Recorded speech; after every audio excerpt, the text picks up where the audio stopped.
Welcome back to Animal Songs, a story set to music, written and performed by Jamie Holcomb. The interpretation of dreams is a subtle art, a branch of the science of semiotics, messages encoded in personal iconography, visions we experience nightly inviting us to our own significant depths. I've heard it said that most people don't have a way to their interior. I've got a couple ways to get there. Come, down, down, down with me into the waters of night. You'll see what I mean momentarily. So sit back, relax, and watch the show. In your head, on screen, through the dots of your own eyes. What has been, will be, reborn, within. Below the darkness curdles. Inspiration, Crocodile.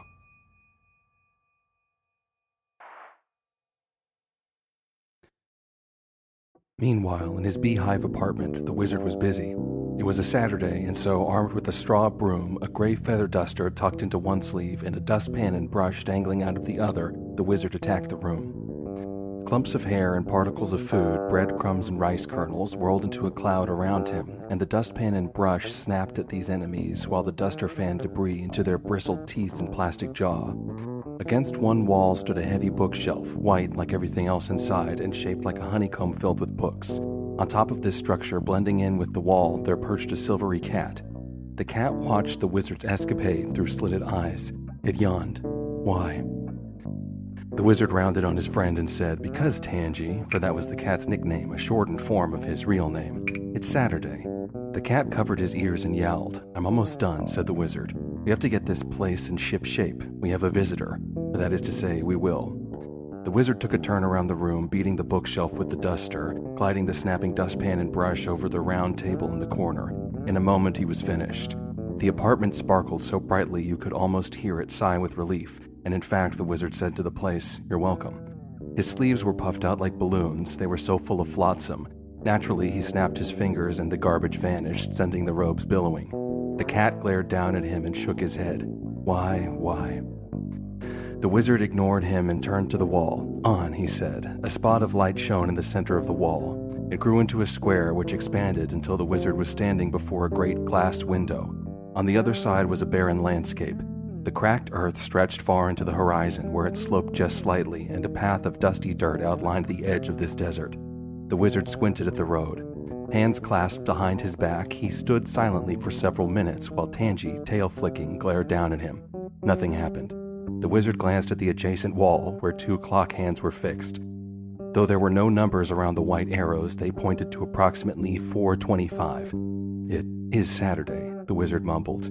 He turned back to the window and raised his maimed hand. He pinched his 2 fingers before his right eye, and suddenly the road was just outside. The wizard pressed his face against the glass, staring to the left down the dusty path.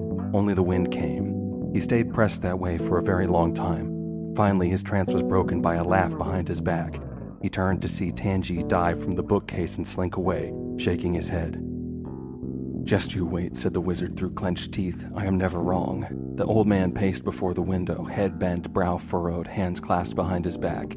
He rubbed his intact hand against the leather strap covering his wound, rubbing a gentle counterpoint to the methodical footfalls. Behind him, the clock arms turned. "I dreamed it, you filthy creature. It will happen." He glanced out the window again, perked up at a dust cloud, and when it passed with no accompanying traveler, he fell back into himself. The clock continued to spin. Finally, the wizard jumped. "It must be up to me." He snapped his pincer hand, and a wide-brimmed black felt hat appeared between his fingers. He unfastened the chin strap of his magenta cowl and tugged it free, releasing his long locks of gray hair, and he slipped the cowl into one sleeve while he set the felt hat in place. "Off," he said, and the window shrank until it was just another glint of glitter on the ivory wall.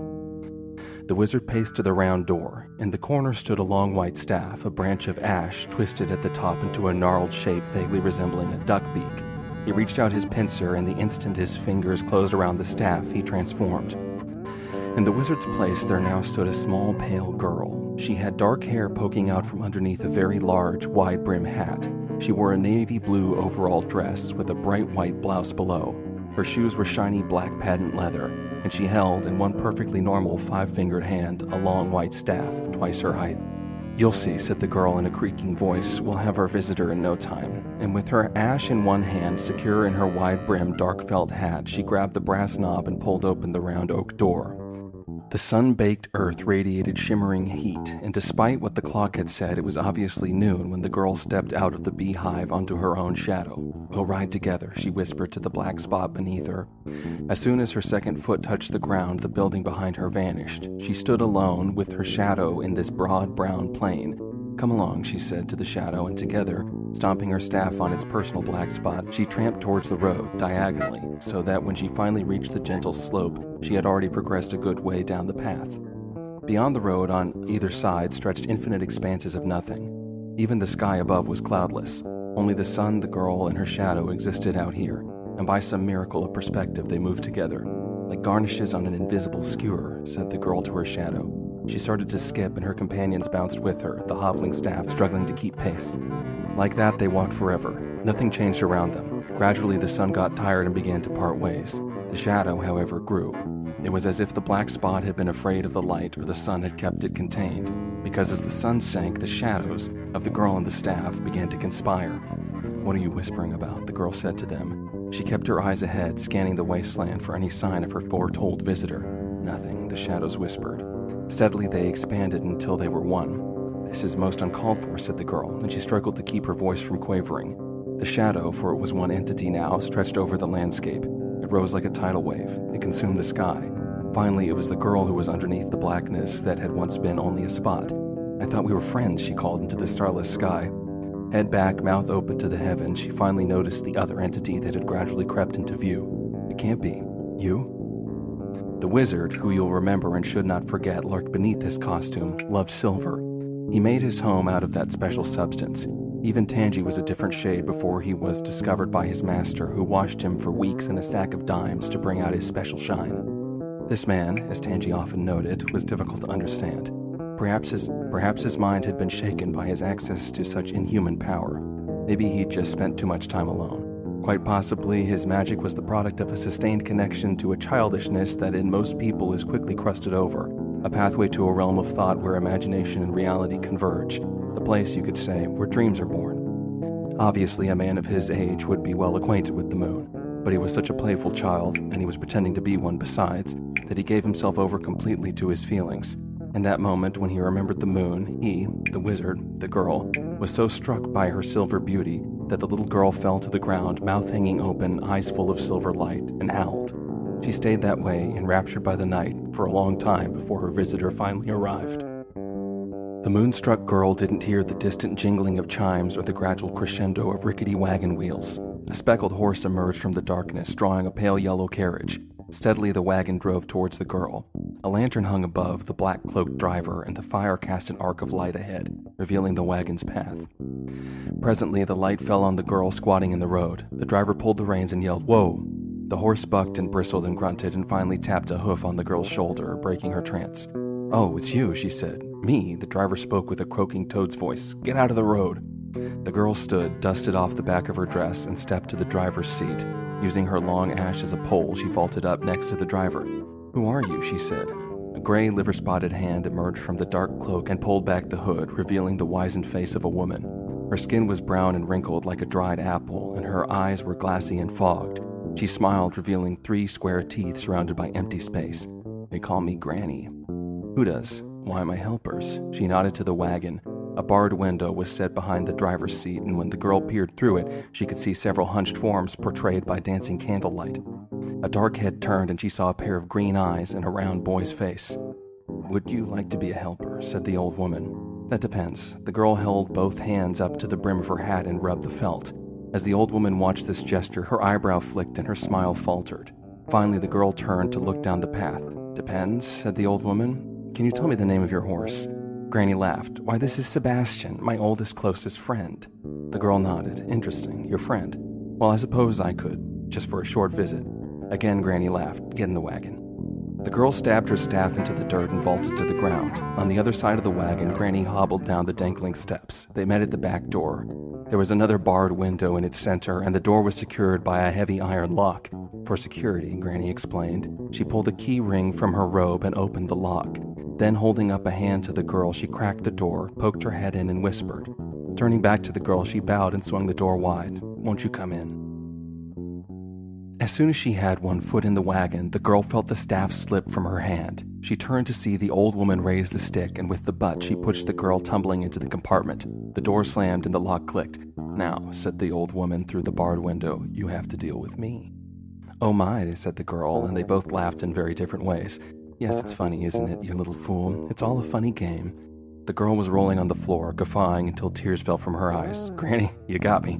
The old woman snorted and scuffed around the wagon. The compartment bounced as she mounted the steps, and in a moment they were jingling down the road.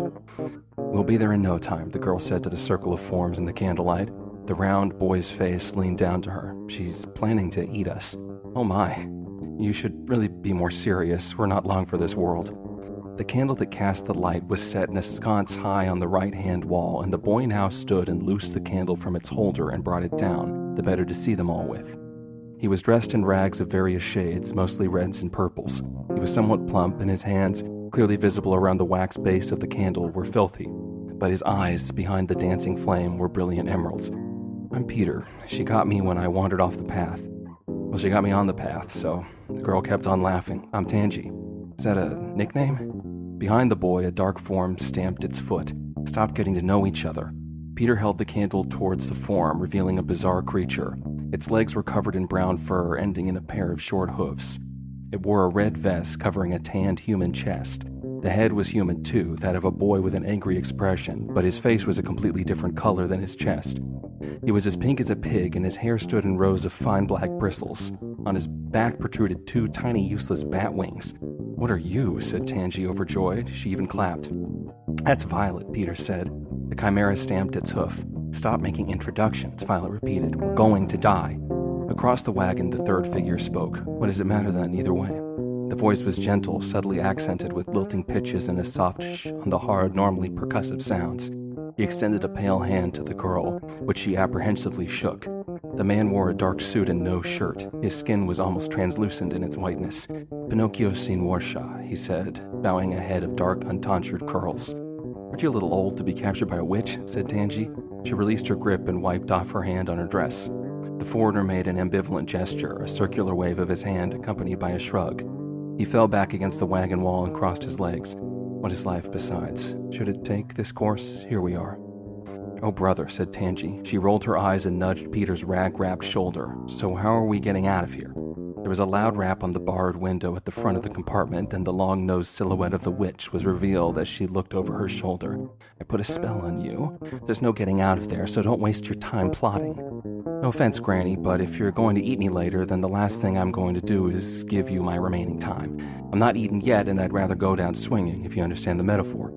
The old woman shook her head and coughed a few dry laughs before she slammed shut the sliding panel over the window. "Good, now we're alone," said Tangy. "So, who has an idea?" "Please stop giving us hope," said the chimera. "I just want to die in peace." "Okay," said Tangy. "Any other ideas?" Mr. Warshaw smiled and repeated his ambivalent hand roll. "We could possibly burn down the wagon in which we are trapped. Perhaps we would then at least take out the old woman with us." Tangy stared at him. "Is that what you want to happen?" "It is an option," said the pale man. Tangy scanned the wagon compartment. A trio of shelves ran along the top, and arranged on these were various bottles of colored glass and a few old books. "Anyone know what's in those?" "Which stuff?" said Peter. The girl stepped onto Mr. Warshaw, who was obliged to give her a boost. She grabbed a bottle and tossed it over her shoulder. Peter ran into place, the bottle fell into his hand, and quickly his arms were full of the mysterious objects. Tangy climbed down Warshaw and sat on the floor cross-legged. "Come on, let's see them." She motioned to Peter, who scrambled to set down the bottles and books. He arranged them in a half-circle, 4 glass bottles, purple, green, orange, and blue, with 3 thick volumes on either side of the ark. Tangy uncorked the orange bottle. An acrid smell filled the room. "Acid, I think," she muttered to herself. She replaced the cork and moved on to the blue bottle. She pulled out the cork and sniffed, but the smell was unnoticeable. She passed the bottle to Mr. Warshaw. "Take a taste of that." "Me? but it may be poisonous. What does it matter either way, I thought. The pale man looked between the bottle and the girl, who stared at him with wide, curious eyes. Finally, the man relented. I will do my duty. He pinched his nose and took a sip. I believe it is pomegranate.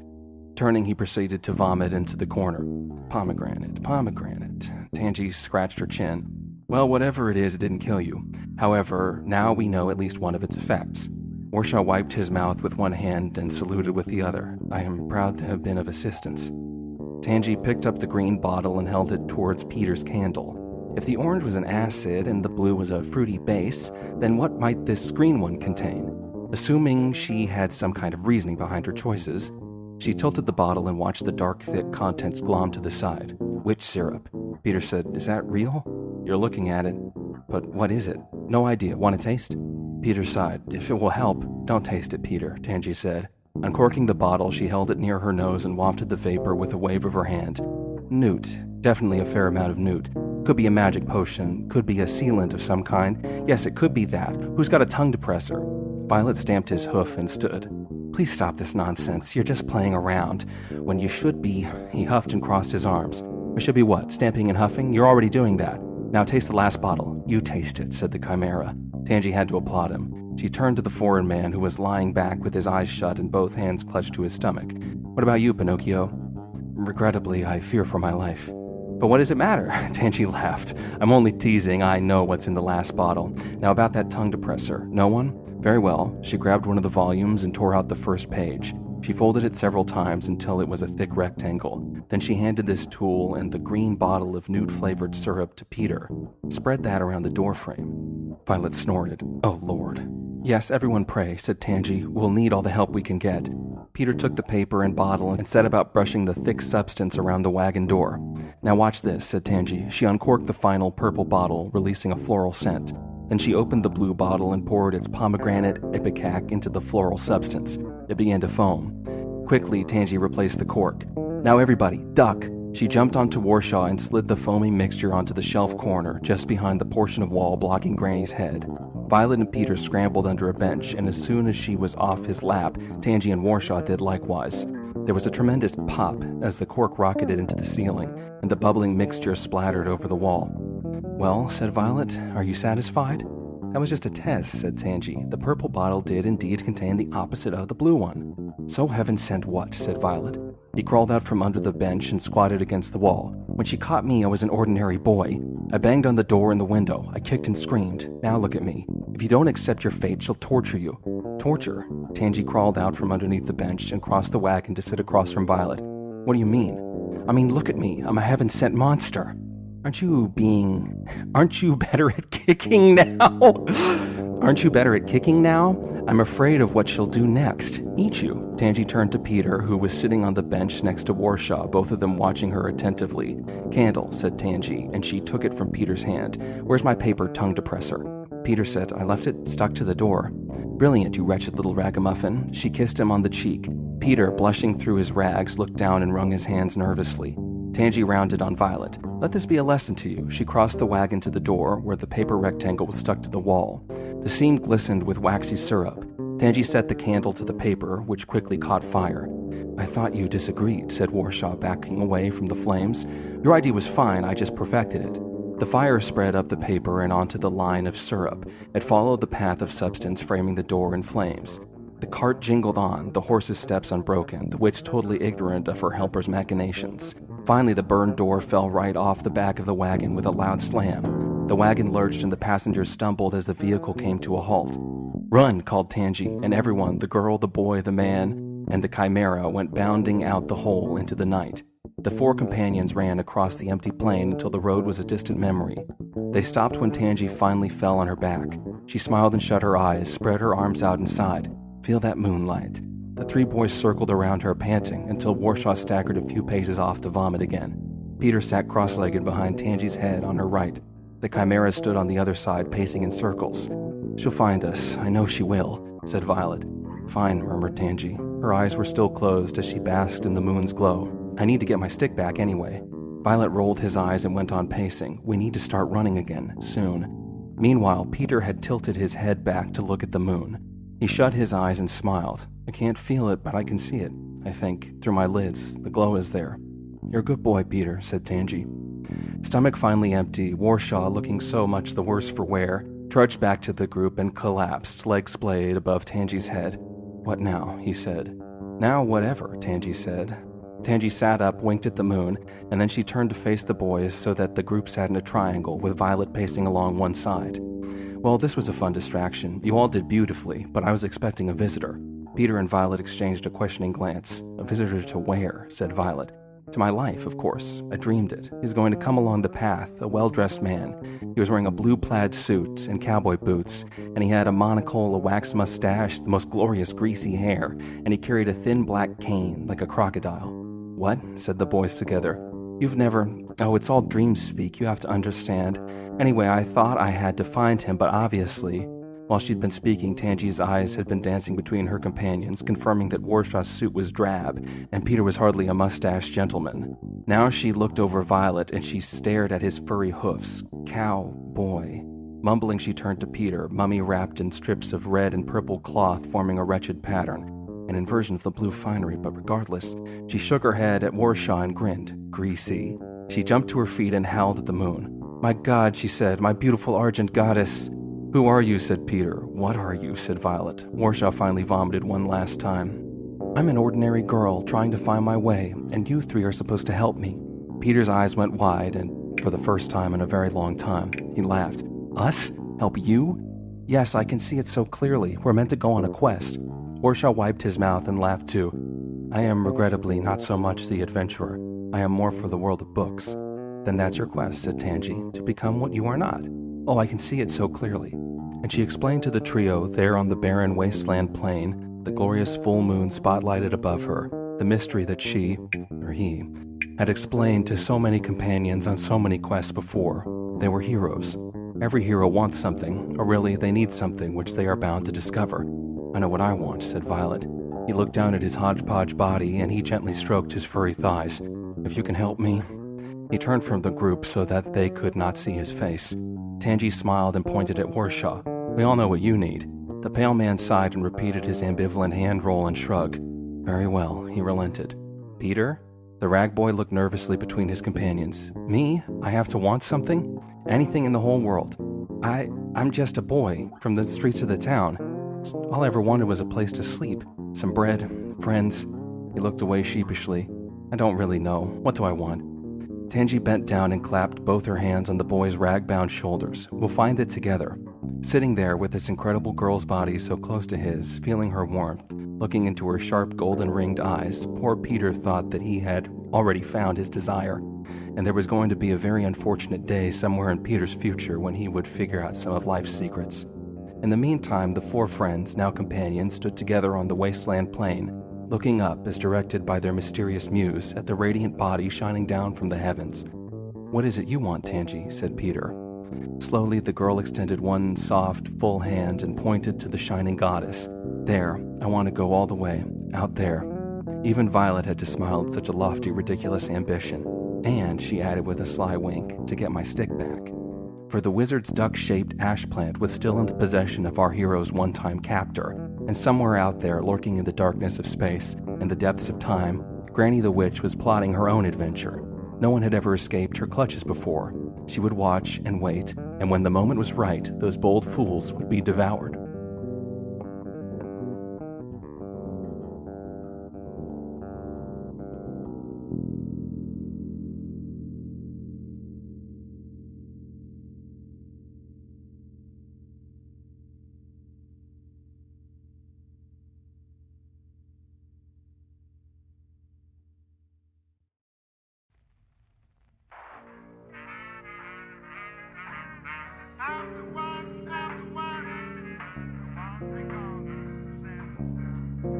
This has been Animal Songs, written and performed by Jamie Holcomb, produced by Supermoon. Find us on TikTok, YouTube, or at our website, gosupermoon.com. That's GOSUPERMOON.com. You can also find our work alongside many other talented artists at looksees.com. That's LOOK-SEES.com. This concludes the Crocodile chapter.